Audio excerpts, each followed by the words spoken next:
begins its conversation.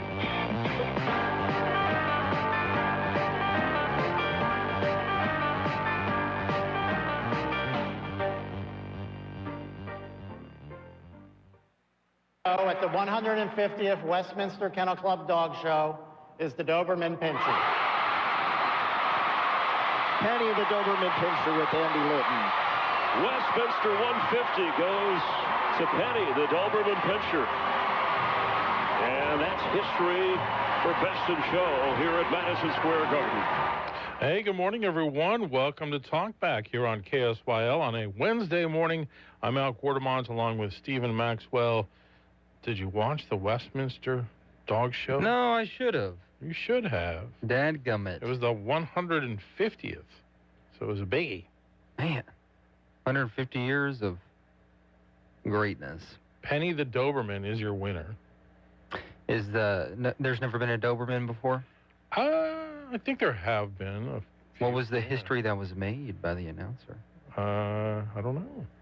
Interesting. Yeah, I'd have to do a little more research, but I really like Doberman Pinschers. I think they're beautiful. It's they're good dogs. They look like. Yeah. Have you ever had one? No, never had a Doberman. I've had a bunch of mutts. The one I have now is the only one I've had that's a purebred. Purebred, Gotcha. allegedly. Yeah. It's a standard poodle. Let's see if I can do a little research on that. But also during the show last night, they put on the big screen at Madison Square Garden a little tribute to Catherine O'Hara, which I thought was cool because she had been in that movie, Best in Show. Have you ever seen the movie? Yeah, a long time ago. Oh, my God. Yeah. Very funny. Yeah, it was a good one. Eugene Levy, Fred Willard. Fred Willard as the announcer. I haven't seen that in forever. Wow. The Scottish Terrier. They give him a little pipe.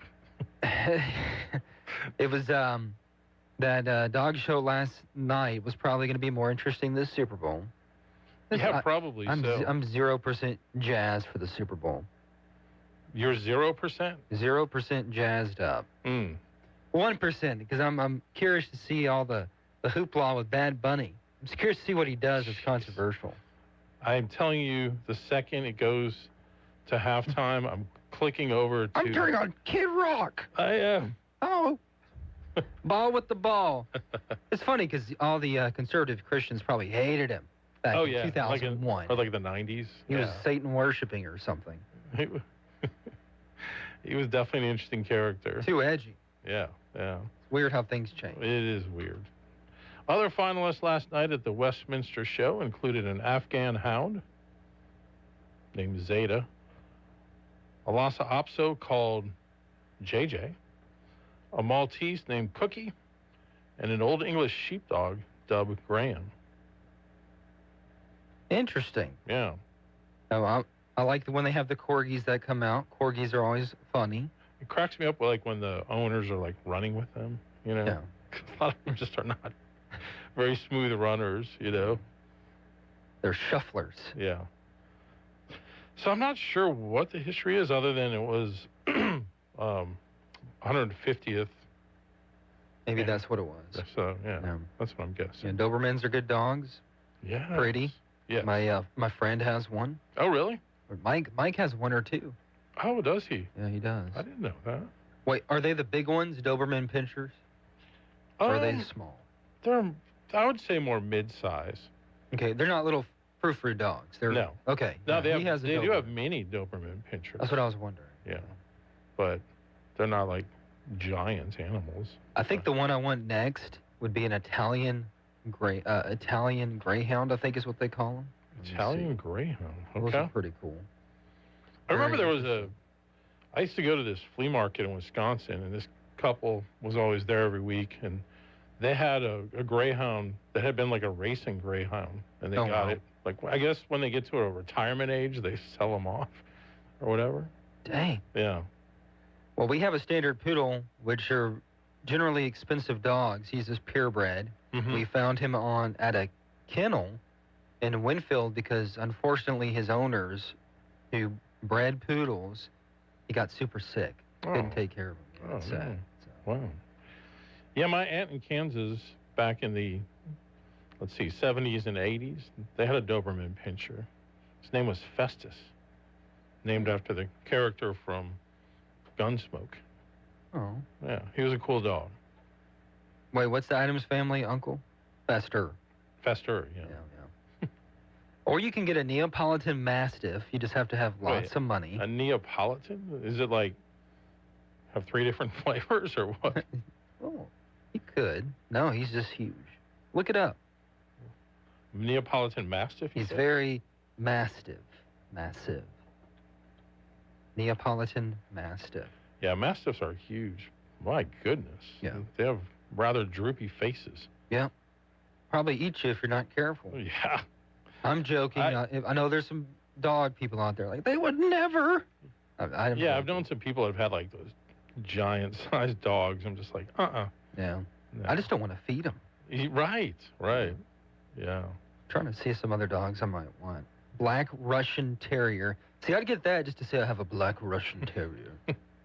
Oh, I saw that Afghan Hound one. Black Russian. That reminds me of that scene from 48 Hours with Eddie Murphy, where they go into the cowboy bar, and then the bartender's not very friendly. He's like, I'd like a drink. And the guy's like, how about a Black Russian? He's like, ah. Never seen it. You never seen 48 Hours? No. Wow. I just saw an Afghan Hound. Those are interesting. Yeah. Not a big fan. Afghan Hound? Yeah. I think you really can't get any better than just a good old-fashioned Labrador Retriever. Yeah, they're great dogs. Yeah. Yeah. Or a mix thereof. I feel like your worst nightmare is a Chihuahua. I hate Chihuahuas. I really got it. You look like a guy that hates Chihuahuas. Well, they're so like mean. That's what makes them fun. They're like cats. They're so mean it's fun. I like a little edge to them. Yeah. Well, interesting. I'm sad I missed the show. That's too bad. I just wasted my life away on X and But you're excited the news for the media. Super Bowl is what you're saying. No. No? I'm probably not going to watch it. Was last night the Pro Bowl games? Dude, I don't know. The most pointless thing in the What, they do play flag football? Yeah, I guess. I don't know. Yeah. It's kind of a boring time for sports right now. And, kind of to your point, you really haven't even heard a lot of hype with the Super Bowl right now. The only thing that's kind of gotten attention in the NFL has been the Hall of Fame, specifically the snubs of Bill Belichick and now the owner of the Patriots, Robert Kraft. He, too, is not getting in, which is crazy. So a lot of people are calling for major overhaul of the system they use for voting for the Hall of Fame. Honestly, the only thing I've heard about the NFL is Bad Bunny. I'm not even joking. That's all I've seen. I hope they see like a sizable drop, like 50% of the audience leaves the second that comes on. I don't know why you're hating so much. I feel like he's not as controversial as others. He's making himself controversial. I guess so. He's not an American. He's Puerto Rican. That's a U.S. territory. That's what I'm saying. Are you considered fully American if you're part of a territory? You are a citizen. Yeah. Okay. All right. You should jam Bad Bunny on the way home. And just get ready. Prime yourself for the big event. You can listen to TT Me Pregunta and the album of the year that just came out. TT Me Pregunta? I don't know. What does that mean? I don't know what my girlfriend's pregnant? No. Oh. I don't think so. I don't know. I don't know what he's saying. It just sounds good. So. I think it's like Ant something. Pregunta doesn't. What is it? Where's Nathan when you need him? You have the benefit of your wife can interpret all the lines. Well, she's not here. Yeah. It means inquiry. Inquiry. Okay. Inquiring minds want to know. They also want to call on the BOM Bank Talk line, 318-442-8255. Let's go to the phones. Good morning. You're on Talkback. Good morning, gentlemen. How are y'all doing this morning? We are well, sir. How are you? Good. I wanted to thank y'all for getting the CBS News the full 10 minutes now. That is very, very nice. Y'all got it back to the full 10-minute thing. Was always missing a whole lot of news. But anyway, getting to your Super Bowl thing, if they would have watched the Grammys the other night and see how most of the people that are involved in all that in Hollywood are so un-American. It's unbelievable. So you can understand why they're not going to play anything that has to do with America at the Super Bowl halftime. You know, it's terrible. But, it seems like the only genre where you still have that level of respect is country music. That's right, exactly right. The only person there that might have been American was Reba. You know. But I saw Reba gave a hug to Billie Eilish after she was up there dissing America. Yeah, I guess you got to play the part every once in a while. So whatever. So, but it is. But I agree with you on 100%. I will not be watching the Super Bowl at all. So I will for the game. I definitely. No, Al. If you don't like what they're doing, you got to go complete boycott. No. You can't halfway do it. Come on. Exactly right. Let them know. I'm not gonna let Roger Goodell and Bad Bunny spoil my watching. Just watch the XFL or something. Watch the there XFL? You go. Yeah. Watch the soccer or something like that, you know? Or you could always watch these suppously wrestling shows they have on television. Oh, I did. Last week. That's about faker than anything else. Yeah, but at least they admit it. I mean, the NFL doesn't. I guess they do. Yeah.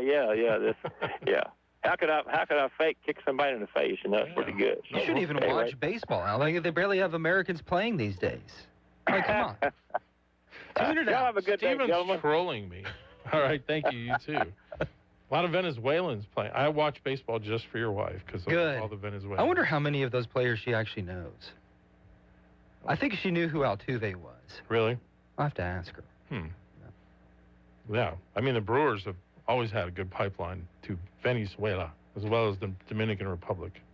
Soccer's still the number one there, I think. Where? In Venezuela. Oh, is it? The World Cup coming up. Are they any good in soccer, Venezuela? Not like, gosh, I don't want to get in trouble not at like home. Brazil, right? No.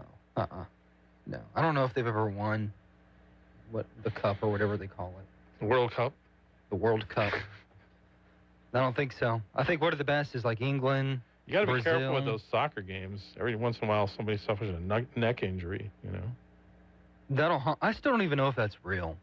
Do you know if that's real? I don't. That bothered me when I was a We're talking about teenager. this video from like 15 years ago or more where a guy's on the soccer field and something happens and his neck just kind of snaps. And he flails. Yeah, that was awful. And they play this weird Middle Eastern music behind it. Like Angel of Death, it's what it's called. Oh, really? It's horrible. Wow. But I think if that happened to you, you'd probably just not move. So who knows what it is? Yeah. Internet. Yeah. It's pretty disturbing. All right. Well, we're going to take a little time to take a break right now. And then when we come back, we'll get into some more serious topics. A lot of news to get into today. We'll look forward to that with you here on Talkback. Talkback is sponsored by The Clinics. With 18 providers and 3 locations, someone can see you today. This is a Bloomberg Money Minute. It's a tale of 2 drug makers. Eli Lilly gave an upbeat sales forecast for the year, cementing its position at the top of the obesity market. The maker of Zepbound expects sales to grow as much as 27% this year. Lilly's outlook is a sharp contrast to rival Novo Nordisk. The maker of Ozempic and Wegovy is warning investors that its sales could drop as much as 13% this year due to the price war in obesity drugs. Lilly has been more proactive in fighting copycats. Turning to trading, a change in direction this morning. It's looking like a higher open on Wall Street after yesterday's drop on the back of software shares. Futures are rising ahead of earnings from Google parent Alphabet this afternoon. And shares of Disney fell slightly yesterday. Disney named its parks chief Josh D'Amaro CEO of the entertainment giant, succeeding Bob Iger.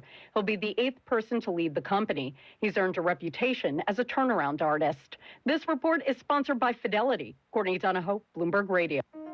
The Rapides Parish Library invites you to a celebration you don't want to miss.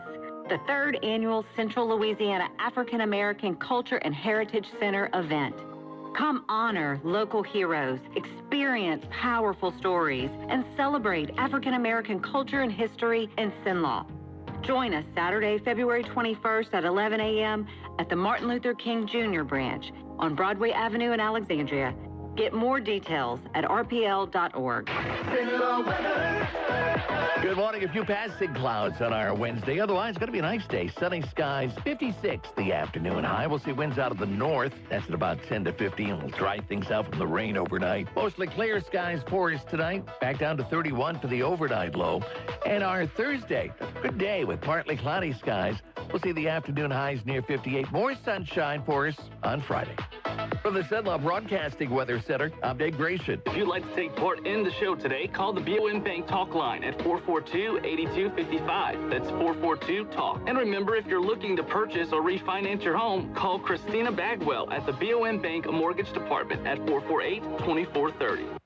970 AM, 104.9 FM, KSYO. To take part in the show, call 442-8255. That's 442-TALK. Talk back. All right, we're back. We're back with Al and Stephen. And let's go to the phone lines here again. Good morning. You're on Talkback. Hey, good morning. Thank you for taking my call. I wanted to do, even though it's late, a response for FedEx Sam from Monday. And I was going to call in about it yesterday, but Stephen and Nathan were talking about something more important that I can't even remember now, and so I called in about that. But plus, you had done the interview with him, and so I respect your time, and I really respect the listeners' time. And so I was sat down to make some notes of what I wanted to say so I could punch it down and use an economy of words. And when I got to the third page of notes, I realized there's no way I could. This is just going to be a whole show. So I just ditched that effort, and I distilled it down to just a couple of things. First of all, I really appreciate him calling because he gives us the other side. I think he's very intelligent and honest. I think he's a little gullible, but I think he's very intelligent and honest. And so that makes for better discussion. And I totally agree with him on holding the employers who employ illegal aliens to account. I've asked that question of every politician going back since the 80s that y'all have had on. And I think we could do it. I know and I've spoken at length to some of ours, and they say, well, they're afraid to hurt business. But I think we could put fines on it that are so astronomical that business would just back away from it and not, I know it's hard to prosecute because, these illegal aliens give them, they steal valid Social Security numbers. So when they do E-Verify, it says, yeah, that's American. I think we could add some, a description that would help. Say, yeah, this is an American. Usually, anyway, I think that would solve that problem. And I'm with him 100% on holding those account. I think there are a lot of Republicans who are just like Nancy Pelosi. They want illegal aliens to clean their toilets and cut their lawns for half the price that Americans would. And so that on that, bravo, FedEx Sam. Where I think we differ, and you did a great job of asking him questions to poke holes in his argument. The callers after did as well. But I think what our differences boil down to assumptions. He assumes that the illegal alien, as a young guy on the left, he assumes that the illegal alien is a paragon of virtue who's come here only to work and to make a better life for his family. Now, I know some of them are like that, but good people normally do things good ways. And I know my sister-in-law's family and my niece-in-law's family came from Venezuela and Cuba. They did it the right way. And they were coming for a better life. They wanted, Mr. Joel wanted a better life for his wife and kids. And so they did it the right way. If they don't come the right way, we have no way of vetting them. And just like you don't open your door to anyone from on the streets, you vet who comes into your house because those people in the house are precious to you. We have to be able to vet these people. And so I don't see them as the evil. Stephen. FedEx Sam thinks that we hate these guys. I don't hate them. I don't hate anyone. I want everyone to thrive. And our way of living has proven to gender the best conditions for human thriving. Now, part of that is we have to protect it. We have to vet people coming in. We have to protect our elections.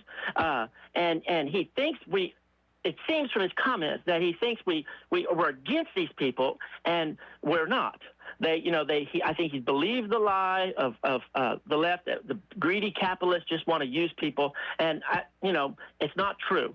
He assumes we're one way. He has two assumptions of the illegal aliens that I think are errant, and of us. And so if we could just agree that let's all work for what's best for everyone, and then let's pit our arguments against each other for that, then I think the American system wins. Because I used to believe just like him, and I was more vocal and ugly about it until I was constrained by better arguments through people like Thomas Sowell. And you know, we have a plethora of sources. We don't have to take the public schools' opinion on everything. Anyway, I went longer than I intended to, but I appreciate it. Y'all have a great day. All right. Thank you so much for the call. A little back and forth there, Stephen.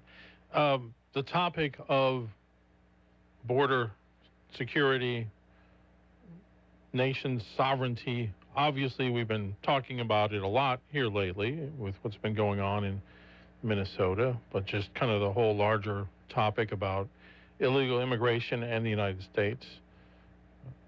What was Billie Eilish's statement the other night at the Grammys, that there are no borders, no one is illegal on stolen land?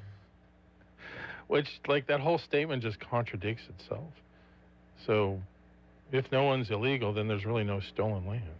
Everybody's entitled to whatever they want. Ironically, her land sits on property that was once owned, her mansion sits on property that was once owned by a Native American tribe. I don't see her giving hers up. But there's always that hypocrisy. It just stares you in the face constantly. Even the Pope, I guess yesterday or the other day, made a statement about it, citing Matthew 23:35 in opposition to the president's deportations. And Louisiana Congressman and Speaker of the House, Mike Johnson, was asked about that statement yesterday, and here's what he had to say about it. Pope Leo has cited Matthew 25:35 to critique Donald Trump's mass deportation agenda. How would you respond to Pope Leo in Scripture? So you want me to give you a theological dissertation? All right, I'll tell you what, I'll post it on my website later today, but let me give you a quick summary. Borders and walls are biblical. From the Old Testament to the New, God has allowed us to set up our civil societies and have separate nations. Immigration is not something that's frowned upon in Scripture. In fact, it's welcome. We're to welcome the sojourner and love our neighbor as ourselves. But what's also important in the Bible is that assimilation is expected and anticipated and proper. When someone comes into your country, comes into your nation, they do not have the right to change its laws or to change its society. They're expected to assimilate. We haven't had a lot of that going on. When people cite passages out of the Old Testament, they say, well, you're supposed to take care of the sojourner and the neighbor, treat them as yourself, welcome them in. Yes, but that is an admonition to individuals, not to the civil authorities. The civil authorities are given authority under Scripture to maintain order. Romans 12, you want to do this? Romans 13 says that the civil authorities are God's agents of wrath to bring punishment upon the wrongdoer. And it says if you do right, you have no fear of the civil authorities, but those civil authorities are necessary. It's a calling. It's a calling to maintain order in society, and we have not had that. When Biden and Harris opened the borders wide for 4 years, we had as many as 20 million illegals come across the country, and we all know many dangerous people, hardened criminals, child molesters, rapists, murderers, all the rest, terrorists who came into the country. We did not take care of our borders. Sovereign borders are biblical and good and right, and they're just, because it's not because we hate the people on the outside, it's because we love the people on the inside. We should love our neighbor as ourselves, as individuals, but as the civil authority and the government has to maintain the law.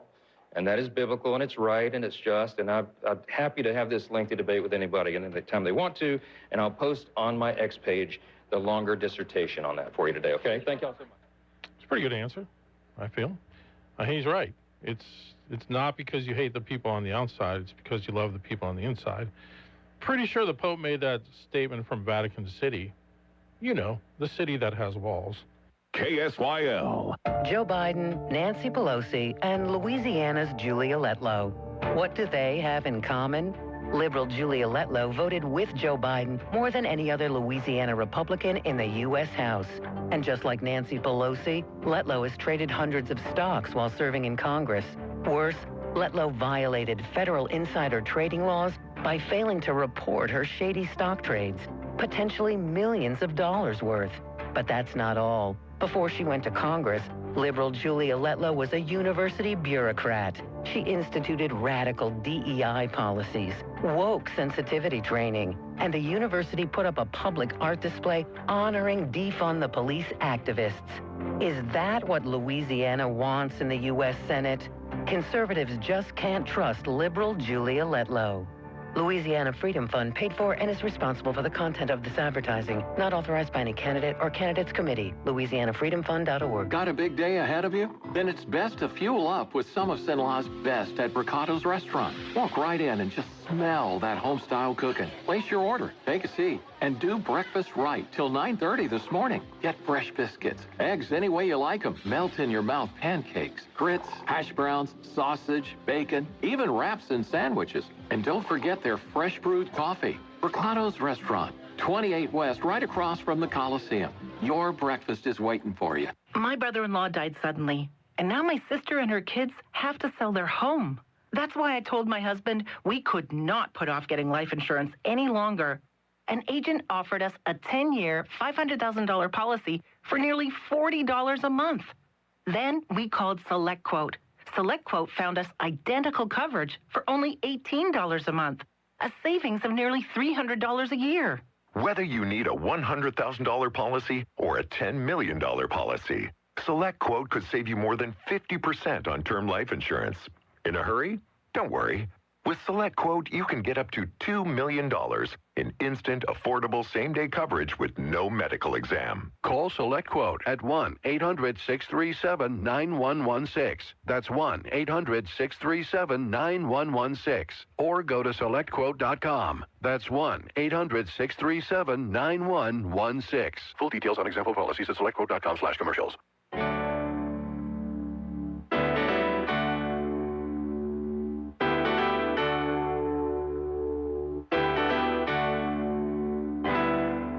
Now back to Talk Back. 970 AM, 104.9 FM, KSYO.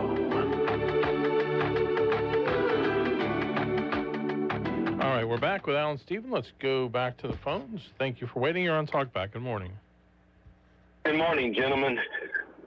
Y'all have a wide range of topics this morning. Yes. Let's start off with somebody that has family that is fixing to join a Spanish-speaking family. Bad Bunny hides his explicit lyrics through foreign language that only certain people can understand and interpret. And if you remember, Al, music is one of the most powerful weapons that the devil is going to use to destroy the church, because that was Lucifer was praise and worship leader when he was cast out. So you have to be very careful when you're talking about musical influences as far as kids and what you put into your ears and your eyes to protect them. And it goes back to borders. Protecting the ones that you love is not about hating the ones on the outside. It's about protecting the ones that you love on the inside. And you hit it on the head when you went to the last break.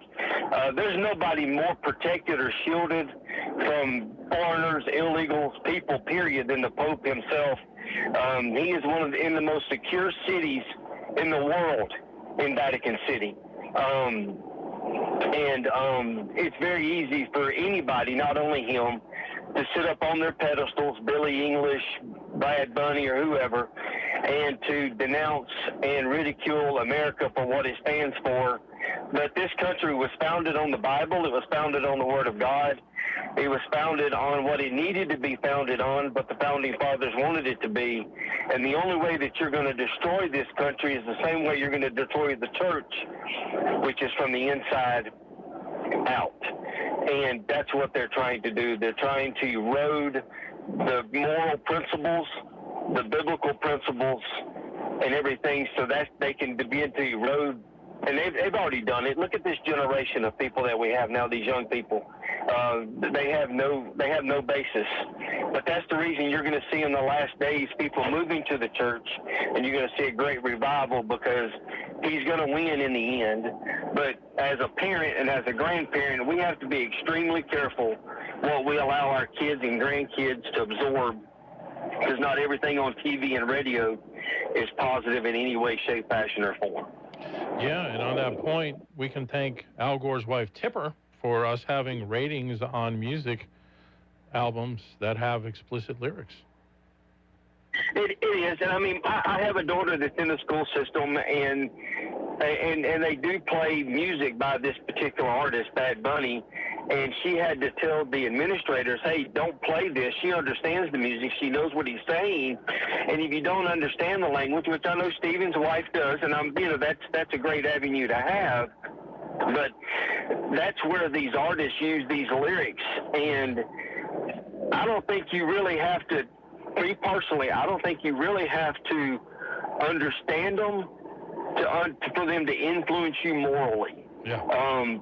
Because the way it's presented, his dress, his cross-dressing, his openly homosexual lifestyle that he promotes, it's out there, and I think it's a very poor choice for the NFL.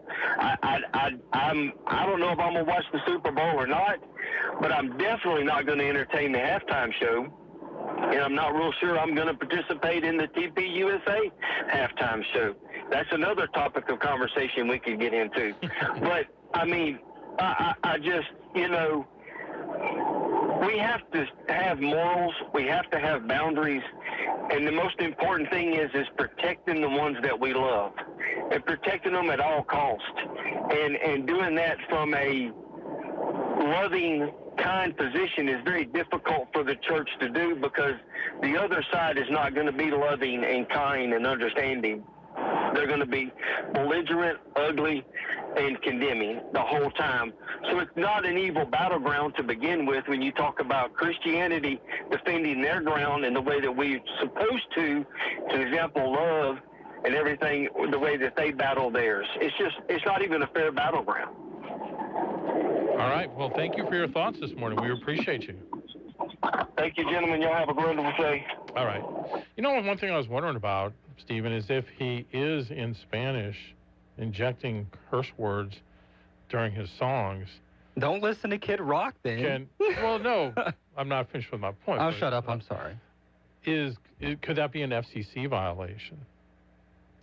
Almost every artist they have at the halftime show, and probably every artist that's mainstream now, has expletives in their music. They just change it to a different version when they sing it. Yeah. But I'm wondering if he will. Yeah. Or if they'll, because sometimes they'll bleep it out, like it's on a delay. If they catch it, it'll go silent for a second.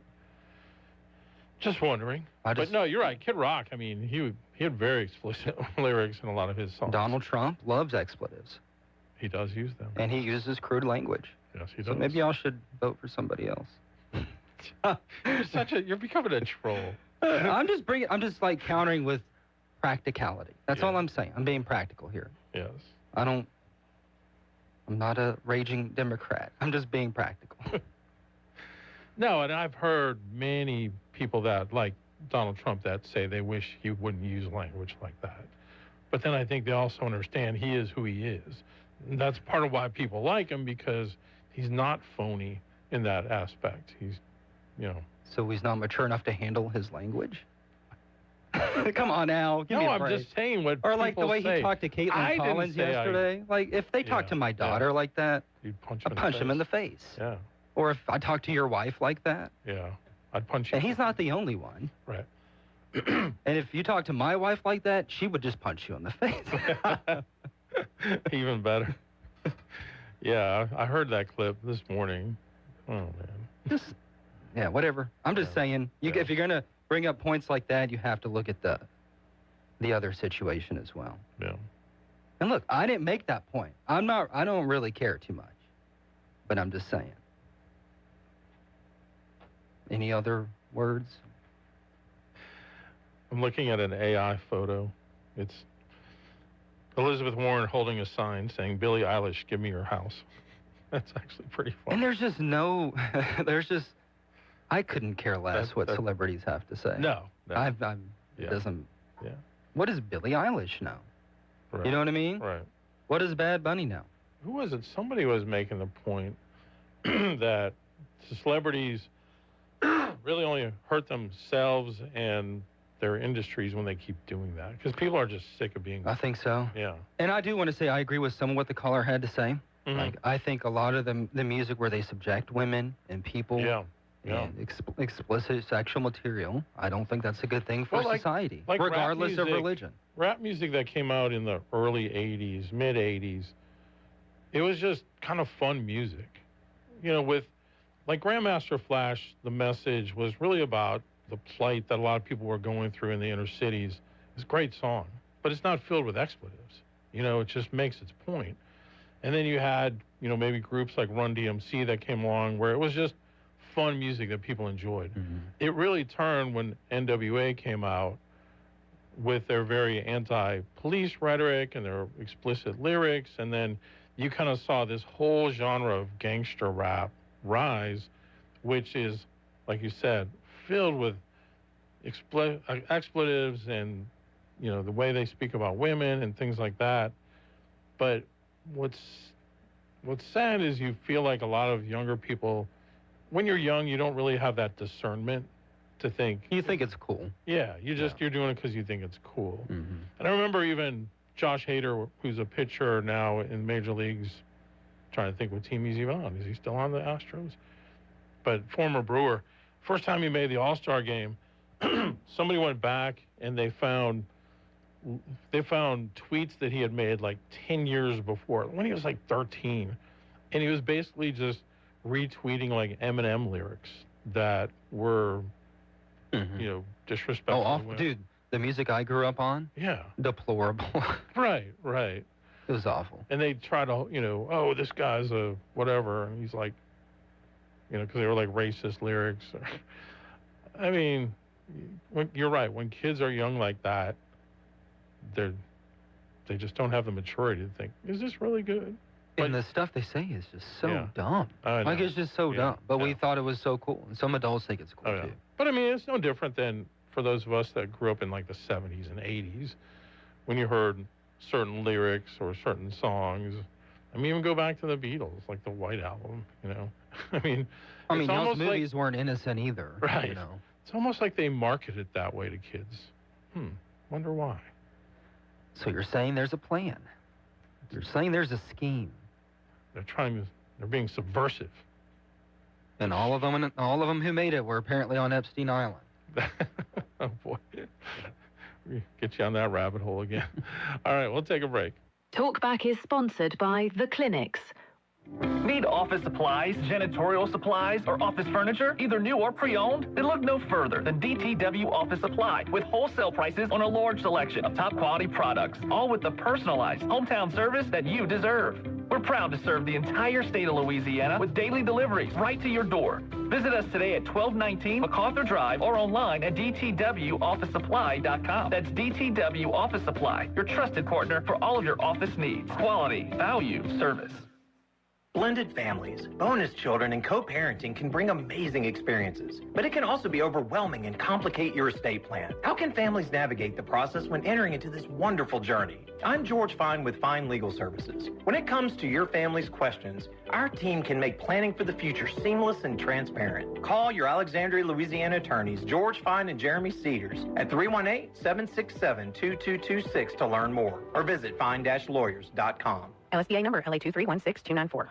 A message from Israel Air Conditioning and Heating. Yeah, my mama, she told me to pick up and call Israel Air. She told me Israel Air. She told me. She said they'll come a-running with comfort beyond compare. And a very fair price. Because you know we're all about your comfort, no troubles. Call 442-6657. That's 442-6657. We're all about your comfort, 970 AM, 104.9 FM, KSYO. To take part in the show, call 442-8255. That's 442-TALK. Talkback.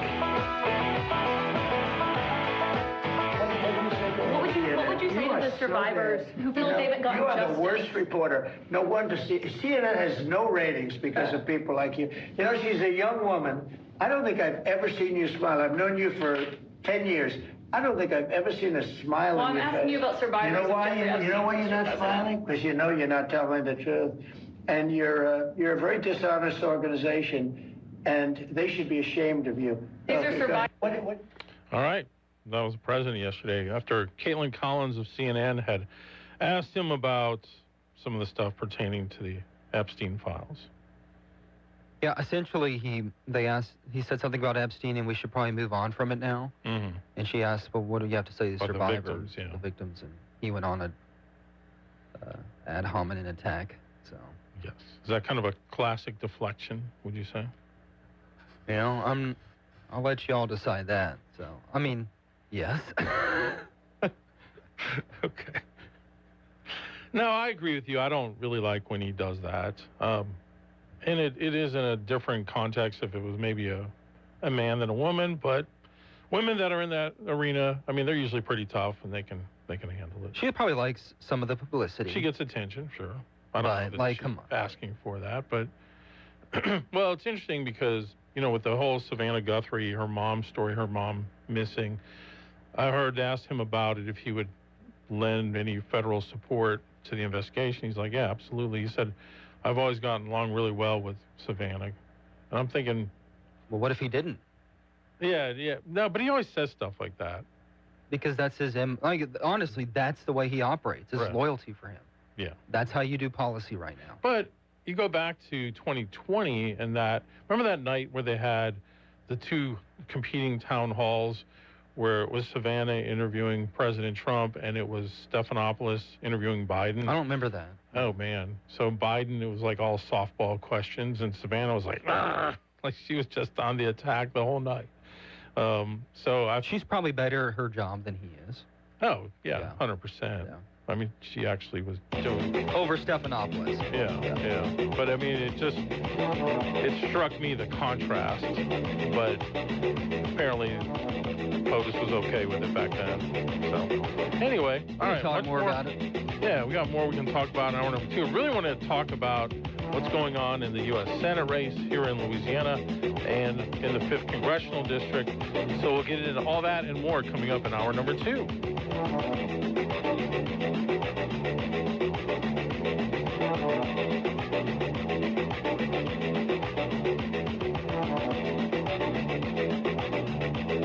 You've been listening to Talkback. The opinions expressed were those of the hosts and callers, and not necessarily those of Cenla Broadcasting. AM 970, FM 104.9, KSYL, and KRRV 100.3, HD3, Alexandria. This is CBS News on the Hour, sponsored by Pfizer. I'm Deborah Rodriguez. The Today Show's Savannah Guthrie and her family are still waiting in anguish for a breakthrough in their 84-year-old mother's abduction in Arizona last weekend. Law enforcement officials are hoping the ransom note we found out about yesterday will lead them to Nancy Guthrie. CBS's Jonathan Vigliotti asked Pima County Sheriff Chris Nanos. Is there anything in that note that seems credible at this moment that you're giving weight to?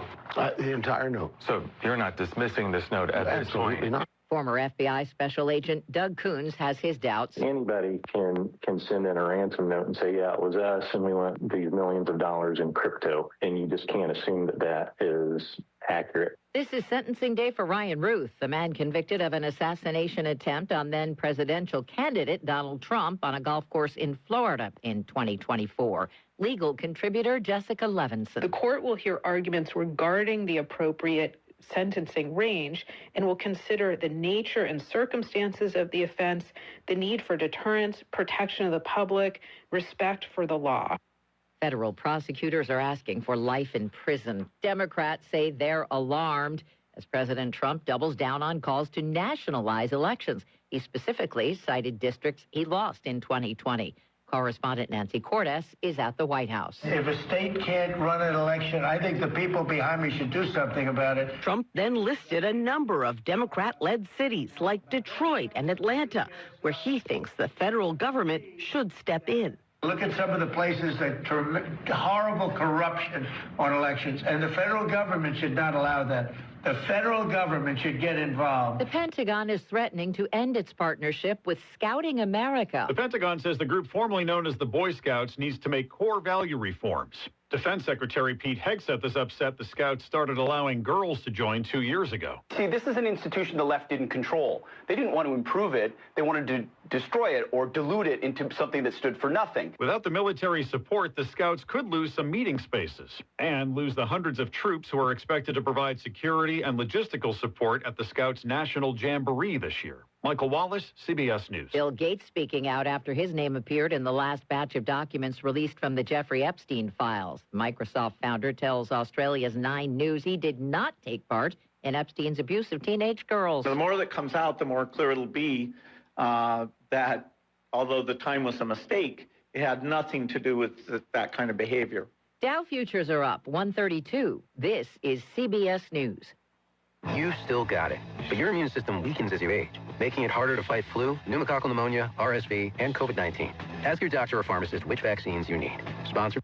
We all hear the radio ads about the IRS. They tell you to be afraid, to be scared, and they try to frighten you into calling. I'm not here to do that. Tax Relief Advocates is different. TRA is here to tell you that if you owe money to the IRS, whether it's $5,000, $50,000, or $500,000, we have a solution. It doesn't matter if you're sitting in your car, at work, or with your kids. No matter where you are, call now. 800-518-3899.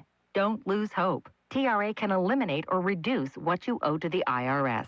Generous programs are now available that can give you a fresh start. Our passion is taxes and helping individuals fix their IRS problems. We have over 1,000 5-star reviews on Google and an A+ with the Better Business Bureau. You don't need to be afraid of the IRS any longer. End your tax nightmare today by visiting us online at TRA.com or call 800-518-3899. That's 800-518-3899. Tax Relief Advocates. Real solutions for real people.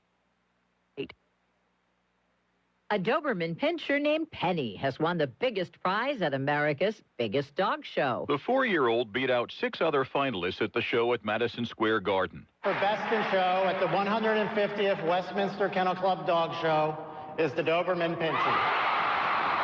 Penny's handler, Andy Linton, won Best in Show in 1989 with another Doberman. He called Penny as great a Doberman as I have ever seen. Christopher Cruz, CBS News. Sales of GLP-1 weight loss drugs are through the roof, and Eli Lilly's cashing in. The pharma giant, which makes both Zepbound and the diabetes drug Mounjaro, has blown past quarterly estimates, reporting revenue estimates of up to $83 billion in 2026. Thanks in part to the expected launch of its GLP-1 pill. Analysts had expected about $77 million. Deborah Rodriguez, CBS News. Louisiana Radio Network, I'm John Burns. A new poll finds that Congresswoman Julia Letlow is the preferred choice of Republican primary voters. That survey by pollster Greg Rigemer finds Letlow receiving 27% of the vote. That's to incumbent Bill Cassidy's 21%. Business lobbyist Alton Ashey paid for the poll. I think this poll has confirmed what we have been hearing, and that Senator Cassidy has issues in getting reelected. But Senator Cassidy's campaign has its own poll conducted by Republican firm Public Opinion Strategies. That one shows Cassidy getting 32% of the Republican primary vote to Letlow's 21%. Senator Cassidy says the race is about who has delivered for Louisiana. Who's worked with this president and other presidents on things like hot fentanyl, the Educational Choice for Children's Act, and other things. Louisiana Radio Network. The largest flood reduction project in Louisiana history moves forward after St. Tammany Parish secures close to $4 million in federal funding. Here's Andrew Greenstein. The money will go towards a pair of projects. The vast majority of the $4 million will go towards the St. Tammany Coastal Storm and Flood Risk Management Project, which will construct new levees in the Slidell area, elevate homes, and enhance drainage systems throughout the parish.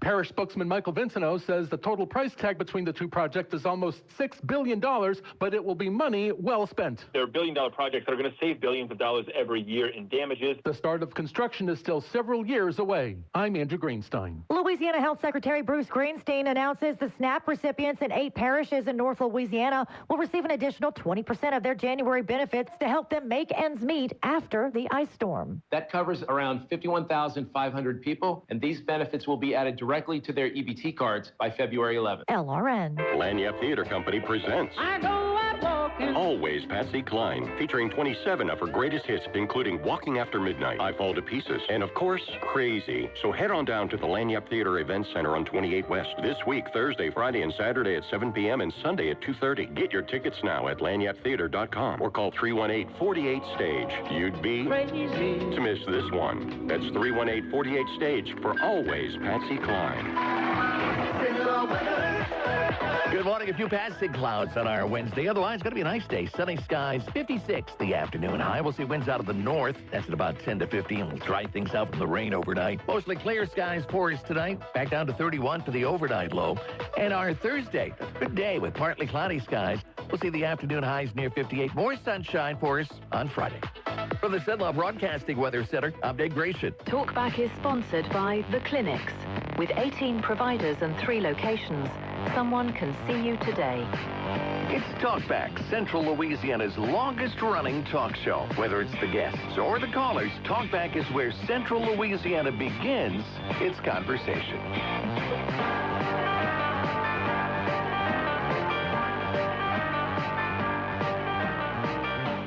The emails and the files suggest that Bill Gates had additional affairs and that he tried to get medication to treat a sexually transmitted infection, and that he was going to give you the medicine without you knowing. His representative has said all of this is false.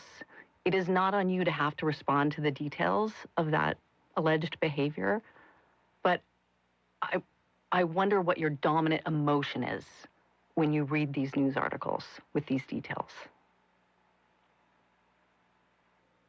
Sad. Just unbelievable sadness. Unbelievable sadness, right? And again, I'm able to take my own sadness and look at those young girls and say, my God, how did that happen to those girls, right? And so for me, it's just sadness for, you know, I left my marriage. I had to leave my marriage. I wanted to leave my marriage. I had to leave I felt I needed to eventually leave the foundation. So it's just sad. That's the truth, right? And it's kind of like, at least for me, I've been able to move on in life. All right, that was Melinda Gates. She was being interviewed on NPR yesterday.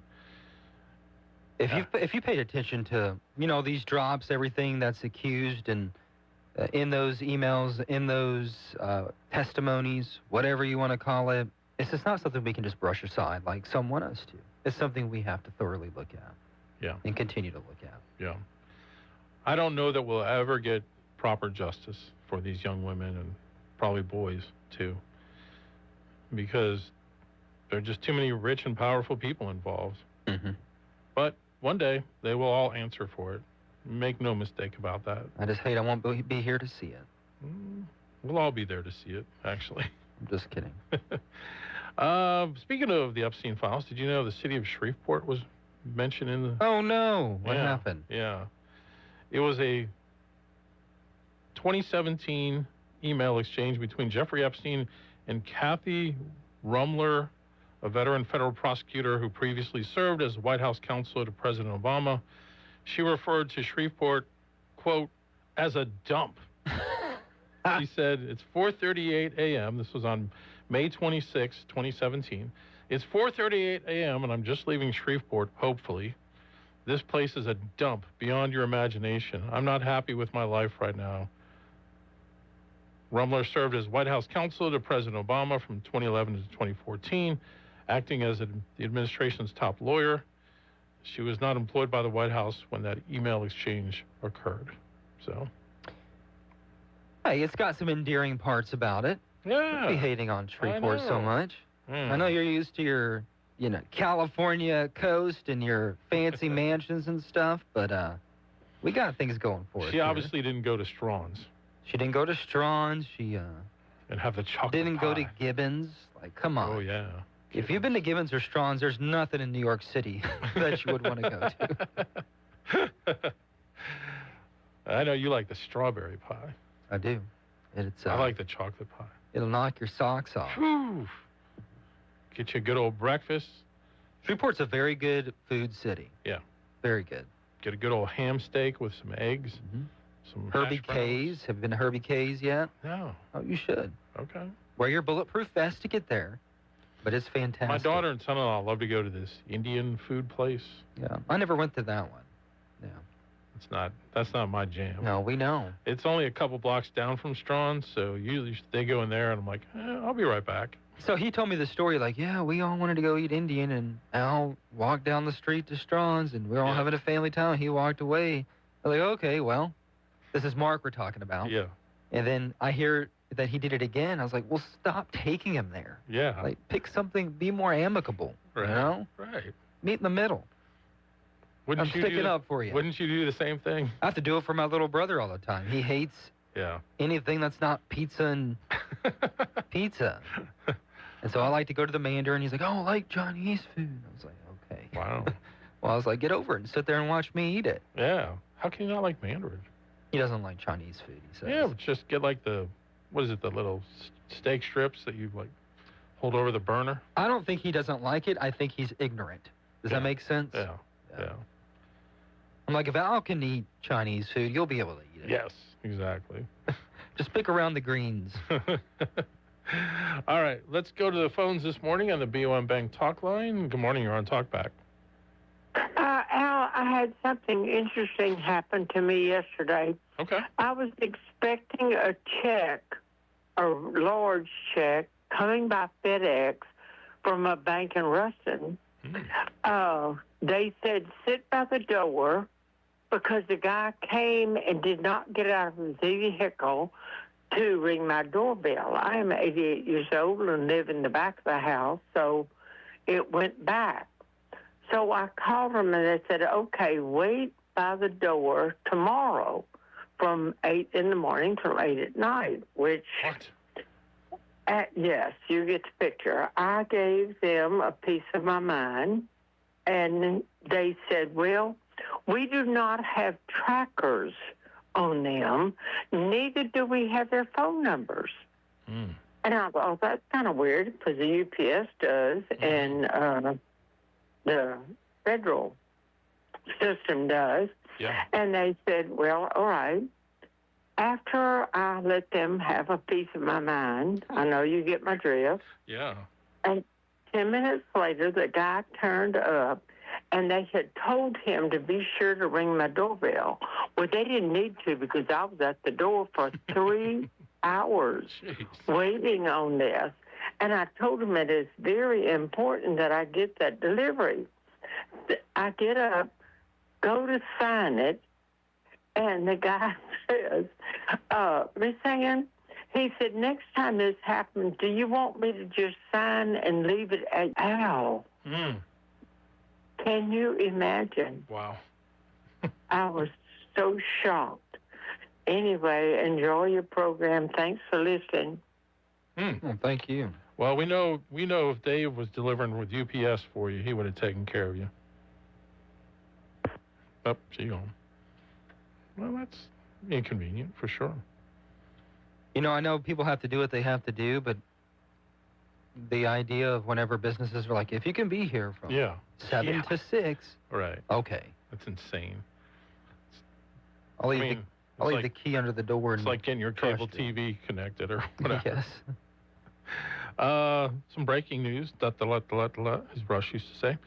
The Washington Post has announced mass layoffs this morning, dealing another big blow to the storied media company and newsroom that's reached a breaking point. Executive editor Matt Murray and Human Resources Chief Wayne Connell sent an email to staffers this morning instructing employees to stay at home but to attend a Zoom meeting during which the Post leadership would announce significant actions across the company, including shutting down almost the entire sports section. Wow. Closing the book section and canceling the Daily Post Reports podcast. One of the most severe cuts comes in the form of a restructuring of the Post's Metro desk, et cetera, et cetera, et cetera. The entire sports section. Wow. Oh, no. Anyway, you know, that you see the writing on the wall for those legacy media types. They got it a little bit bigger, trying to, it's like what is that? The last grasp right there. And it's not going to work. It's just not going to work. Wow. Hate it for newspapers. Yeah, that used to be a top sports newsroom. Crazy. You know, and that's owned by Amazon, right? Jeff Bezos owns the Post, correct? Yes. Yeah, so He does. Yep. I don't think that. Also, breaking this morning, Tom Homan has announced that 700 federal agents will be pulled out of Minnesota after he says significant progress has been made with local officials, and there's now an unprecedented number of counties communicating with ICE and allowing them to take custody of those that they wish to deport. So that's good, right? Hopefully. Yeah. If you don't like what's going on with immigration, just make your voice known at the ballot box. Otherwise, make sure they're following the law. Let's go to another call. Good morning. You're on Talkback. Hey, Festus was in Acts, but Matt Dillon wasn't with him, so I'm confused. Aren't you? I am, yes. Yeah, yes. I was reading along there and it said Festus, and I started looking. Where's Marshall Dillon? Yeah, he could have really. kept the peace. He's on his camel. Yeah. Anyway, I don't have really anything on this other than I was going to say, you know, I was thinking about when UPS Sam and UPS Dave were discussing this thing with not letting illegals do some work, right? Mm-hmm. So I got to thinking about it. You know, if I was, let's just say that you and I were drywallers, me and you, and we've been working together for like 10 years, and we are really good at what we do. Mm-hmm. You know what I'm saying? Yeah. So, you know, you go into a house or whatever. So I was thinking about it. I said, you know, let's just think that if Matt Ritchie called me and you and said, you know, I got this 20-unit apartment complex, but I need to have some work done on the inside. There's some drywall that needs to be done, repairs, people busted holes or whatever, and painted. And you guys are really good, and I want you to go by and give me a bid. So you go by and give him a bid. Now, let's just say $80,000 or $10,000 or whatever it might be. Right. And Matt says, well, that's a good deal. So what I need from you is a confirmed bid and a timeline when you can do this. So you and I are going like, we need some help. You know, right? Mm-hmm. Mm-hmm. There's just two of us, and we could use maybe 3 or 4 other guys that are good painters and drywallers. So we check around with our buddies, and they say, well, we ain't got anybody we can spare, but I think so-and-so knows a few people that can come to work for you. Don't know their status, but they are good. They're good painters, good drywallers. Well, you know what? You and I are going to hire them. Yeah. Because we ain't going to get anybody else sitting on the porch drinking beer to come to work for us. True. Yeah. So, you know, I understand what they're saying, and I'm not in that kind of business. But, you know, when the making money's on the line, you're probably going to do whatever it takes to get it done. Yeah. Right? No, absolutely. Absolutely. Yeah. So, and like I told that story before, I remember one time I was coming home from my volunteer job, and it must have been it was over 95 degrees. And they were out there roofing those buildings over there, and I'm thinking to myself, in that kind of weather, and who else do you think is up there? Just them. Yep. So, yeah. Too many takers, not enough givers. That's the problem. And when did we start paying? Was it during Lyndon Johnson? Wasn't it? Yep. Absolutely. We started paying people to stay home. That's right, and that's what I always say. People will do what the government pays them to do. We saw it during the pandemic. Remember how much money people were making on unemployment? Why would they go back to work when they were making more money staying at home? Why would they send everybody $1,200? Yeah. Why is the government never paying me? They're late on that one. Well, Stephen, if you know how to drywall and paint, you can get with Al and I, and we'll go do a couple of jobs, brother. I think we could do that. So. You legal? I don't have to check. So. Yeah. Well, you know what's on my wall? My birth certificate. I'm starting a Leering Center, by the way. Oh my God. A what? A Leering Center. A Leering? What is that? Oh, here we go. So the whole thing that they were digging into, Nick Shirley, about all the Somali quote learning centers. I'm sorry. One of them had a sign up said, you know, Leering Center. Well, you got to just be close. It's fine. Yeah. Maybe that's Somali talk. Yeah, exactly. Yeah. Well, you know what I think we should do? Give her a tamale, and they'd be happy. Bye. Okay. By the way, you seeing all this going on with what Dr. Oz says is all the Medicaid fraud in Minnesota? I mean, not Minnesota, in California? Mm-hmm. Gosh. Par for the course. But nobody's ever held accountable. That's what's so aggravating. Almost in anything. Yeah.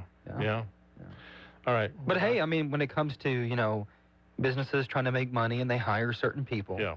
Hey, law is the law. It is. You follow the law. It is. I mean, I get it. It's got to be frustrating that you have this business and you can't get people to work, and then you have this group of people that are like, we're willing to work. And you have to get it. These people across the border are starving, and they were allowed to come in, and they want to live a nice human life. Right. So you could use it both ways. Yeah. It's just life is very unfair. Yep. That's the way it is. That's right. That's what our parents used to tell us. Life is unfair. You just got to suck it up. Life isn't fair. Get over it. Would you like another cookie? Talkback is sponsored by The Clinics. With 18 providers and 3 locations, someone can see you today. This is Dr. Jonathan Hunter with the Clinics.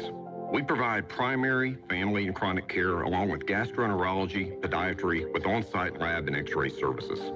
I'm pleased to welcome family physician Dr. Noah Miller to our team. We are currently accepting new patients and same-day appointments are available. If you're admitted into the hospital, our doctors will see you there as well. Most insurance and Medicare are accepted. The Clinic's on North Bolton, 445-9823, and online at theclinics.us. Hi, I'm Nancy Landry. No matter what part of our great state you call home, Louisiana's elections are an important part of who we are. In 2026, closed party primaries will change how some of those elections happen, so you'll want to know what to do. Keeping your registration current ensures you'll get the right party-based ballot. Remember, this change only applies to certain offices. To learn more, visit GoVote.com or download the GoVote app. Paid for by the Louisiana Secretary of State's office. If you'd like to take part in the show today, call the BOM Bank Talk line at 442-8255. That's 442-TALK. And remember, if you're looking to purchase or refinance your home, call Christina Bagwell at the BOM Bank Mortgage Department at 448-2430. It's Talkback, 970 AM, 104.9 FM, KSYO. All right, we're back. Let's go to the phone. What was that headline again, Al? I was reading him a headline that I saw yesterday. I won't very read it on here. lewd. Yes. All right. Good morning. You're on Talkback. You guys brought up several subjects that dear to my heart. First, you talked about...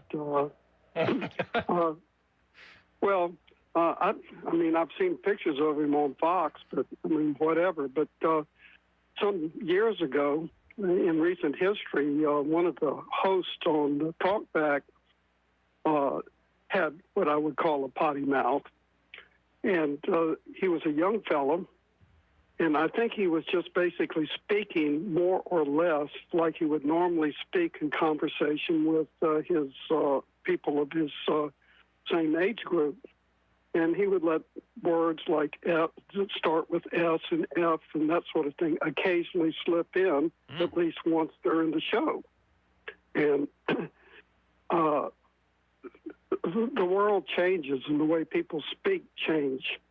I suspect the two of you sometimes would get rather irritated with something that was being said, and you might think an unpleasant word, but you would not use it because you knew you shouldn't. Right. And in that fellow's case, he really didn't know he shouldn't use it until after he used it. No. But anyway, who are you talking about? Pardon me? Who are you talking about? You said a former host we used to have? No, I know. I'm curious. I prefer not to say who it was because I got into it several times with the gentleman, and at that time I spent about 2 years where I just would listen and not make comment. And it became sort of semi-personal, and that's the reason why I stopped interacting. But anyway, anyway, talking about the lady that was waiting for a check, I had a pair of binoculars that were quite expensive that were supposed to come in with FedEx and a signature. And I had a camera that was kind of expensive that was supposed to come in with FedEx and a signature. And I generally knew when they were supposed to come in.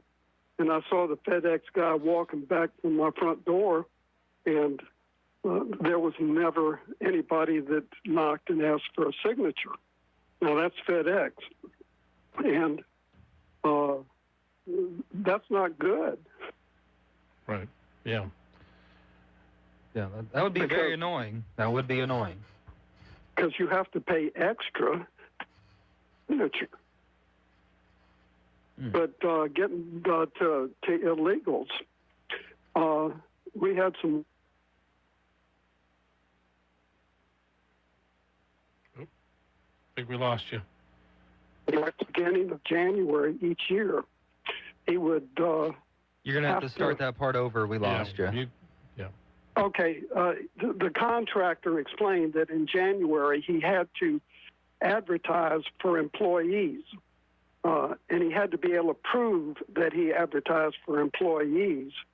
And for a 30-man crew, at most he got maybe 3 Native Americans to apply for. When I say Native, American citizens to apply for the jobs. And he rarely had more than one that lasted the season. And so once he did that at great expense, he then could go to, I guess, a contractor that would arrange to bring in people from Latin America to work. And this was all legal. I mean, and of course, this led to more expensive costs for the project, but that was the way that he stayed legal and we could get the work done. And it's just abhorrent to me that we have Democrats and Republicans who absolutely will not solve the damn problem. And see, I used a D word. Yeah, what the heck? Yeah. But, yeah, well, anyway, the bottom line is that apparently the people in power from the local level on up, including the police juror with his 4-man or 5-man crew that wasn't legal, just don't want to change. And then people with scruples and morals don't want to take the chance of being arrested for doing something that's illegal, like the guy that had to go through all those loops to get his crew. And so it's kind of like that guy that called in and was talking to Al about selective application of laws. I guess there's probably not there are many work crews that we could go around with ICE on our jackets where everybody would run. True, yeah. And I mean, that's the fact. Now, why can't somebody like Mr. Cassidy just stand up there and say, no, we're simply not going to allow this to continue. We will adjudicate something that will make this legal. And then instead of attacking poor Ms. Letlow, and obviously Ms. Letlow's can't counter what is being said about her because it's true. Yeah. So anyway, the world goes on, and start looking for your first. Could be arriving shortly. Okay. Thank you so much for the call. We need to take another break at the bottom of the hour here. We'll be right back. This is a Bloomberg Money Minute. U.S. companies added fewer jobs than expected in January, pointing to a continued slowdown in the labor market. According to ADP research data, private sector payrolls increased by 22,000 after a downward revision to the prior month. Eli Lilly provided an upbeat sales forecast for the year, expecting its sales to grow by as much as 27% this year. The pharma giant's full-year sales will be $80 to $83 billion. That beats the average Wall Street estimate of $77.7 billion. The strong forecast is in contrast to rival Novo Nordisk, which warned investors on Tuesday that its sales could drop by as much as 13% this year. American Airlines CEO Robert Isom is under pressure from pilots who are blaming him for not closing the gap with more profitable rivals Delta and United. The Allied Pilots Association Union is considering holding a vote of no confidence in Isom and his executive team, with the move possible as early as Friday. This report is sponsored by Fidelity. Dan Schwartzman, Bloomberg Radio. Joe Biden, Nancy Pelosi, and Louisiana's Julia Letlow. What do they have in common? Liberal Julia Letlow voted with Joe Biden more than any other Louisiana Republican in the U.S. House. And just like Nancy Pelosi, Letlow has traded hundreds of stocks while serving in Congress. Worse, Letlow violated federal insider trading laws by failing to report her shady stock trades, potentially millions of dollars worth. But that's not all. Before she went to Congress, liberal Julia Letlow was a university bureaucrat. She instituted radical DEI policies, woke sensitivity training, and the university put up a public art display honoring defund the police activists. Is that what Louisiana wants in the U.S. Senate? Conservatives just can't trust liberal Julia Letlow. Louisiana Freedom Fund paid for and is responsible for the content of this advertising. Not authorized by any candidate or candidates committee. LouisianaFreedomFund.org. Crime is already skyrocketing in 2026. Now, you may already own a firearm, but before you face the financial, the legal, the emotional weight of pulling that trigger, there is new technology, a smarter option. It's non-lethal. BYRNA.com. Berta makes less lethal launchers. It fires tear gas, pepper spray, kinetic rounds. It is designed to stop an attacker for up to 40 minutes. That gives you time to escape. That gives you time to get help without deadly consequences. Now, remember, it fires at 400 feet per second, and it has serious stopping power, enough to shut down a threat very fast without the legal, moral complexity of using lethal force. And every single launcher hand-assembled in beautiful Fort Wayne, Indiana. Legal in all 50 states, no background check, and they'll ship it straight to your door. Just go to BYRNA.com today and find the right launcher for you and your family. That's BYRNA.com. Good morning. A few passing clouds on our Wednesday. Otherwise, it's going to be a nice day. Sunny skies, 56 the afternoon high. We'll see winds out of the north. That's at about 10 to 15. It'll dry things out from the rain overnight. Mostly clear skies for us tonight. Back down to 31 for the overnight low. And our Thursday, good day with partly cloudy skies. We'll see the afternoon highs near 58. More sunshine for us on Friday. From the Cenla Broadcasting Weather Center, I'm Dave Grayson. 970 AM, 104.9 FM, KSYO. Now back to Talk Back. All right, Alan Stephen with you here on this Wednesday morning. So you probably heard the ad air a couple of times here on the station. It's a new attack ad launched against Julia Letlow from a political action committee that supports Bill Cassidy.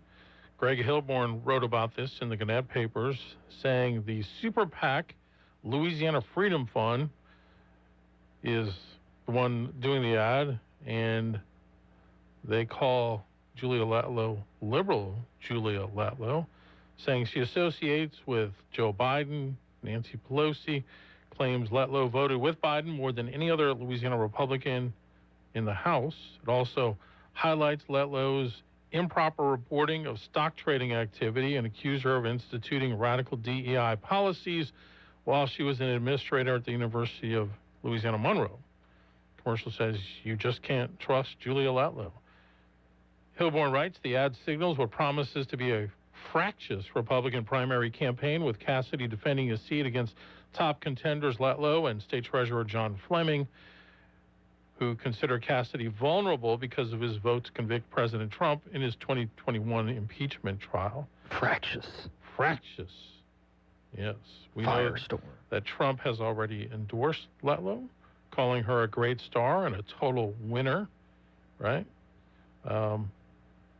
Super PACs, by the way, are legally prevented from coordinating with candidates that they support. But now there were some moves in that race yesterday as State Senator Blake Miguez announced that he's dropping out of the Senate race. Instead, he's running for the 5th Congressional District, the seat Letlow currently holds and is vacating. On Facebook, he wrote, "I'm running for Congress to represent Louisiana's 5th District, put America first, and give President Trump the backup he deserves in Washington." Interesting, because Miguez is from Lafayette, right? That area? Yeah. So you don't have to live there. No, I understand. I know, that. it's crazy, isn't it? Yeah. State Representative Julie Emerson had already bowed out of the Senate race, and St. Tammany Parish Councilwoman Kathy Seiden also is expected to withdraw. Cassidy said Miguez's exit doesn't change his path. He says, "I'm going to win my race." Fleming told USA Today Network that Miguez's exit, quote, "leaves me as the only conservative in the race. We're more energized and confident than ever." Miguez's sudden switch shocked the 5th District field, though his entry has not triggered any of the announced candidates to stand down. State Senators Stuart Cathy of Monroe, Rick Edmonds of Baton Rouge, State Representative Dixon Wallace McMacken of Baton Rouge, and Board of Regents Chair Misty Cordell of Monroe have all confirmed their commitments to qualify. State Representative Michael Eccles of Monroe said he's still considering. More locally yesterday, Stephen, you reported how Darrell Desautels, state representative from Avoyelles Parish, announced that he will not run for that congressional seat, despite contemplating it. McMacken, by the way, said, "We're prepared to run against anyone, even if they don't live in the district." So, oh my goodness, yeah. So that'll be an interesting race, too. I honestly think you should have to live there. I'm curious about why that is allowed. Haven't researched it yet, but it doesn't make a whole lot of sense to me. Yeah. Let me represent you that even though I don't even live or are a part of you. So. Kathy called Miguez, quote, "a clown," referring to former Congressman Garrett Graves' previous assessment of the field. Blake Miguez isn't scaring anybody, he said to Hilburn. Political messaging is so lame. Yeah. We're not afraid of you. Yeah. We're not intimidated. Liberal commie. Calling Letlow a liberal.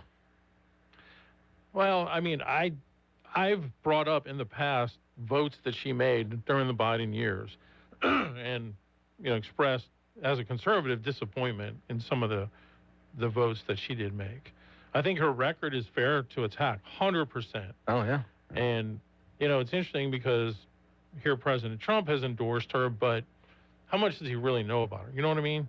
I think he went out of his way before she announced. Right. Which they already knew she was going to run. Right. So someone got into his ear about her to say, "Hey, we really want," I don't know. I don't know if policy is his main goal. It's loyalty. You said it time and time again. You're like right. when he called out Thomas Massey's wife yesterday for being a screaming liberal. Right. Like, come on. I know.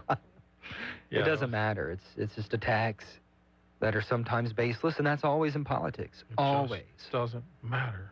It just doesn't matter. That's right. It just does. And I keep just defaulting. It's going to be interesting to see what happens. I'm genuinely not that interested. Really? I'm going to cover it, and do you feel jazzed about what's going on? No. Okay. No. So, and we're very politically involved, meaning we pay attention to the news. We know all the players.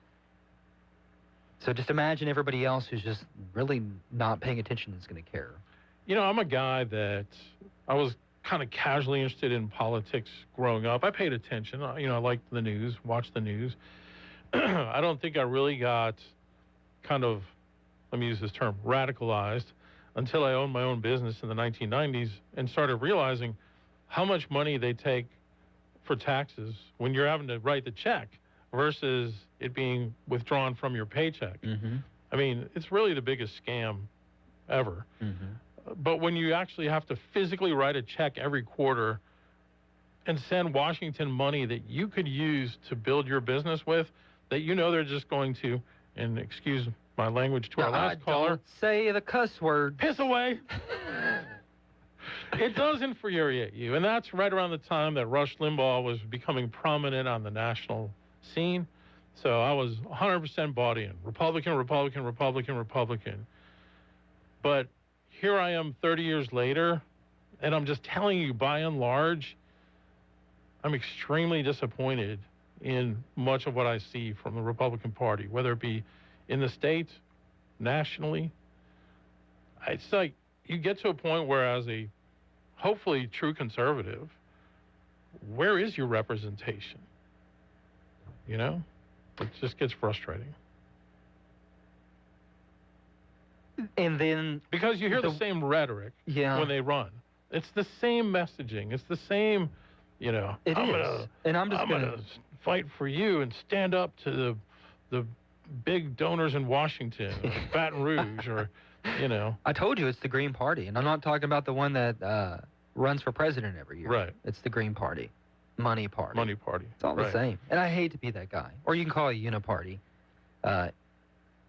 In another political story from yesterday, Tyler Bridges reported on, Kyle Ruckert is stepping down as Governor Landry's chief of staff to oversee an outside political group that will work for his reelection next year. Ruckert will chair Protect Louisiana Values, which was created just before Landry took office to promote his agenda. Let's see here. Ruckert, by the way, or I should say Protect Louisiana Values, a nonprofit group set up as a 501c4 social welfare organization, a status that allows it to spend money on political activity without disclosing its donors. The group advocates for Governor Landry's policy agenda and seeks to support conservative leaders engaged in the process of moving Louisiana forward, according to its website. Protect Louisiana Values played a role in some high-profile moments connected to the governor. For example, it helped secure funding to bring a live tiger to an LSU game at Death Valley. Good. That was important, right? That means a lot to me. Yeah.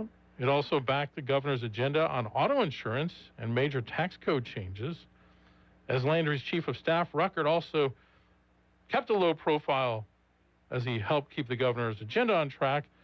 Lobbyists and legislators do say, though, he acted at times as the enforcer for the governor, warning that his boss would punish those who didn't support his agenda. In a text response, Ruckert said he was too busy to be interviewed and didn't have anything to add to the official statements. Bridges notes Ruckert did receive one piece of unwanted publicity when it was disclosed last April that he was part of a group that included Landry and several prominent legislators who traveled to Texas to go turkey hunting and talk politics with several prominent trial lawyers, including Gordon McKernan. Ruckert also has longtime ties with one of the two most powerful legislators, Senate President Cameron Henry. Mm-hmm. Yeah. Politicking. You know, I think we need to be fair, too. And if we're going to allow and spend money on live tigers at LSU, we need to go out and find a real-life demon for NSU. I mean, this is ridiculous. We need a live demon at the football games. This is ridiculous. Let's get some Lions over at Southeastern. I want to spend as much money as we possibly can to get a live demon at NSU. That'd be really important to me. You could get a real general at the LSUA games. Well, they have a dog. They do. They should get a dog. Yeah. Absolutely. But, yeah, I mean... Have a real Cajun raging at UL games. No, they got those every day. That's true. Bunch of couillons, right? So, we, you want to talk about who speaking of Louisiana politics, James Carville, I don't even know how relevant he is anymore. Yeah. Like how much of a prognosticator he is. Okay. He thinks he's going to be the Democratic nominee. All right. And I know you all care Save a lot. that for right after the break, because I got behind here. Okay. We'll come back and tell you who that is. And we'll take some more calls right after this. KSYL. Need office supplies, janitorial supplies, or office furniture, either new or pre-owned? Then look no further than DTW Office Supply, with wholesale prices on a large selection of top quality products, all with the personalized hometown service that you deserve. We're proud to serve the entire state of Louisiana with daily deliveries right to your door. Visit us today at 1219 MacArthur Drive or online at dtwofficesupply.com. That's DTW Office Supply, your trusted partner for all of your office needs. Quality, value, service. Attention all real estate agents, property owners, and lenders. When you or a client needs a real estate attorney, call the professionals at Thompson Law Firm. Whether the legal matter is basic or complex, the Thompson Law Firm can accurately guide you or your client to a successful outcome. That's why numerous industry professionals have trusted the Thompson Law Firm for years. They also handle estate planning, successions, and business law. Call them at 473-0052. I am a paid non-client attorney spokesperson. 970 AM, 104.9 FM, KSYL. Now back to Talk Back. Okay, Carville has a favorite for Democratic nominee? Well, this is who he thinks is going to be the winner. And I know we said we weren't going to cuss, but if this is who the Democrats pick as their nominee, what the hell are they thinking? Can you guess who it is? It's just like right in line with everything else that we say is a problem with American politics. Gavin Newsom? Think about the money, honey. Who's got the money? On the Democratic side? Mm-hmm. J.B. Pritzker. He thinks J.B. Pritzker, the billionaire, wow, is going to be the nominee if he had to put money on it, which he could just borrow it from him. But that would just be complete opposite of what everyone, I think, wants on that side. Yeah. You know? Yeah. Well, it's their billionaire. If it's their billionaire. It's I don't think the party would. Well, the party would like that. I don't think a lot of the fractionalized base would like that. I know you're real concerned about it. Yeah. Okay, let's go back to the phones. I wouldn't have guessed that one, so good job. Good morning, you're on Talkback. Good morning, FedEx Sam. How are you guys? Hey, brother, what's up? I'm feeling emboldened. Last couple of callers halfway agreed with me, so and I guess now's the appropriate time to reveal that I get paid $500 for calling in, and I don't know if the rest of the callers know that. Just to increase participation. Wait. Yeah. How about you host the show and I'll call in for $500? No way. I like my gig. Are you like a paid protester? Yeah, you might not know this, but the station itself pays me, so probably wasn't supposed to reveal that. But you know, you got to keep the participation rates up. I'm going to have a conversation with Chad right after this. Go right ahead, as you need to. I thought the rate was $4.80. I didn't know we went up. Yeah. Well, I mean, hey, if you're on the opposition, you always get paid more. Everyone knows that. Well, you got to keep up with the inflation. Well, I feel you like UPS Dave should be on the payroll, given he calls every day, faithfully, loyally. We should just give him an hour in the morning, like not on this show. Just give him the Dave. And we should just have y'all two. Yeah. Yeah, you know, I'd be vehemently against hearing him for an hour. I appreciate him for No, y'all can respectfully. Y'all can have battle royale. It was like Hannity and Combs. Yeah, exactly. It'd probably be I'll have to assemble an actual team because he has his team implicitly in place here. But I will say, I looked up something you said last time about population shifts and it affecting the House of Representatives based on the census. And again, everyone's going to argue my sources are biased. I tried as hard as I could to find non-biased information. The idea that illegals are shifting the House of Representatives based on the census, it was popularized by Musk, who read an article that said approximately 20 House of Representatives have moved based on immigration trends. Now, what he didn't do is read the footnote attached to that said that it included legal and illegal immigrants. So in terms of legal, they mean people who obviously have come here legally. They also mean the children of immigrants. And I didn't go into enough detail to figure out how far back that means because I guess technically we're all immigrants. But other articles I read that supported this said that the reality is maybe one or two actual House of Representatives members have shifted based on illegals themselves. And the rest, the other 18, 19, 20, have shifted based on normal population dynamic changes. And I don't really know if that's an argument even worth starting here because, again, I don't know if anyone will believe my source. But I guess my bigger question to you is, what is the goal here? Like, I know that obviously this was one of Trump's big promises to kick all, well, it wasn't even, I don't remember if it was specifically to kick all the illegals out. It was definitely to close the border. But the other one was to bring the price of groceries down. And it's my belief that one of these is obviously easier to put on the dog and pony show about. And the other is effectively being ignored because it's obviously not as simple as government intervention to fix grocery prices. And along the same lines, if we believe his numbers that he gave us, 10 to 20 million illegals, that's what he was campaigning with. what is the goal once he removes all these people? / why is it going so slow if there's so many? You should be able to throw a stone and hit a couple along the way.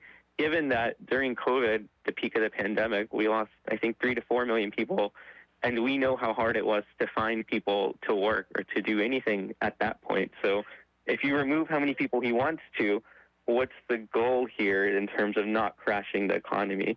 Which, again, lends further credibility to the idea that it's all just a show because he said he'd do it, so he has to do something now.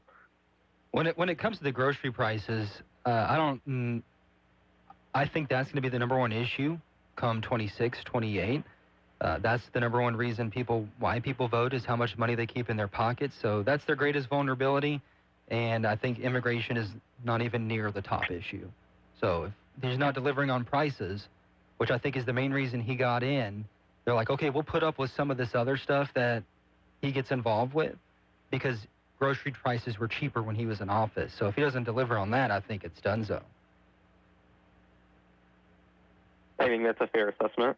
Yeah. I don't know if it's donezo. I mean, I think there's been a lot of turning the other way when Trump has done things or been accused of things that very legitimately could be true, just in the name of party over anything else. But I do think it will play a factor. I think that was the number one factor for the 24 election, was the price of everything, affordability. Yeah. And you're already seeing Democrats capitalize on it already in winning elections. I do think immigration was, though, a consideration for a lot of people because, especially as you heard about people being murdered, some very prominent stories. Well, not so much maybe in the conventional media as you saw more online. And, definitely in areas where there was a high concentration of illegal immigrants brought in. For example, I think that's one of the reasons you saw a lot more Black Americans voting for Trump, even Hispanic Americans voting for Trump. I think that actually was an issue for a lot of them. I think it was affordability. That's my opinion. Maybe. You might be right. Yeah. That's all we vote for most of the time. Vote our pocketbook. Yeah. Yeah, you're probably not wrong. Yeah. I've never been called on Dave's team before. That's interesting. That's something never been said to me. I don't think I called anyone specifically out, and I might pull you for my team, assuming you're okay being the last pick. No, I'm just joking. I'm not on any. I'm on my own team, and I want to go back to the cuss words. Stephen is Switzerland. If you want to go to cuss words, you can do the modding. I don't trust Al on it. Who decides what cuss words are? Who decides what a cuss word is? The FCC. Yeah, but why did we say they're bad words? I showed you this video back in college. I think in a non-professional setting, it's like an emphasis on what you're trying to say. Yeah. It releases stress for me. I like a good 4-letter word once. Sometimes you just got to say what they believe. That's true. All right, Sam. Look, I'm a little bit new age younger than you guys, but it's one of my stronger opinions that if you have to use a curse word, then you haven't gone through enough English language understanding, learning. There's always going to be a better word than a curse word to express an emotion or a feeling. So it strikes me as a little bit, I don't want to use the word, but juvenile to have to use curse words on the regular basis. There you go. Just another hot take here. I agree with you. But thank you guys for taking the call. Appreciate it. All right. Let no filthy communication That's blank and ridiculous. come out of your mouth, Stephen. Let no filthy communication come out of your... What was a Jewish cuss word back in the day? Like, what was... I don't think the F word was a bad one. They didn't even know what it was, so... I don't know. Society just making words bad for no reason. All right, we'll be right back. Talkback is sponsored by The Clinics. Some smiles sound like this, while others sound this way. If you'd like to improve the way your smile sounds, the folks over at Today's Dental in Pineville can deliver. Over the years, hundreds of Central Louisiana patients have visited Today's Dental and then left completely satisfied. Their dental implant procedure is amazingly simple, low anxiety, and completely affordable. Today's technology makes your beautiful smile easier than ever. The staff at Today's Dental go out of their way to make you comfortable with calming in-office IV sedation that's administered by a highly skilled certified nurse anesthetist. And their multiple finance options make the entire procedure truly affordable. Want your smile to sound better? Give today's dental a call at 318-448-4540. It's a general dental facility on Highway 28 East in Pineville, owned by Dr. Jonas Goche. That's 318-448-4540. My mother told me about Pro Carpet and duct cleaning when the twins were so sick with allergies and pollen. And boy, did it help. And lowered our utility bill. And we almost have no dust in our house. You know, 50% of all illness is caused by indoor air. 9 out of 10 systems fail because of dirt and dust. Doesn't your family deserve clean air? For a cleaner, healthier home, call 445-4818. That's 445-4818. Now back to Talk Back, 970 AM, 104.9 FM, KSYO. All right, we got more calls. The phones are lit up, and we only got a couple minutes left, so let's see. Gotta hurry. Yeah, good morning. You're on Talk Back. Yeah, I wasn't going to call in about immigration again, but reason I get so angry about it. Well, first of all, it wasn't just people coming over for wanting a better job. Some of them were, but some of those countries emptied out their prisons and their mental hospitals and sent them over. Well, you know, if you watch people like Bill Maloogian, who was reporting from the border, you saw Chinese nationals coming in, a lot of just, you know, kind of men in that 20 to 25 age group coming by themselves. We don't really, that's the problem. We don't know who was all coming and what their purpose was. And I got so angry about it when Lincoln Riley was murdered. Yes. And I've got some far left relatives, just like FedEx Sam, and he did say this. They brought up about her being murdered, and their argument is, well, Americans kill people too and rape people. That's true. We don't need any more. But I got so angry about Lincoln Riley because I'm a nurse. Okay, Lincoln Riley, her family released these pictures of when she was in the 3rd grade. You know, what do you want? What do you want to do when you grow up? She wanted to be a nurse because she wanted to help sick people. Well, I was a nurse. My motives weren't near that pure. My motives were, well, I wanted a job, you know, a decent paying job. I wanted, I liked science. It's the only subject I liked in school. And that's where the girls were. Okay, well, hey, at least you're honest about your motives. plus, the weather was always nice in the medical facility. You always have air conditioning. Summer and in the winter.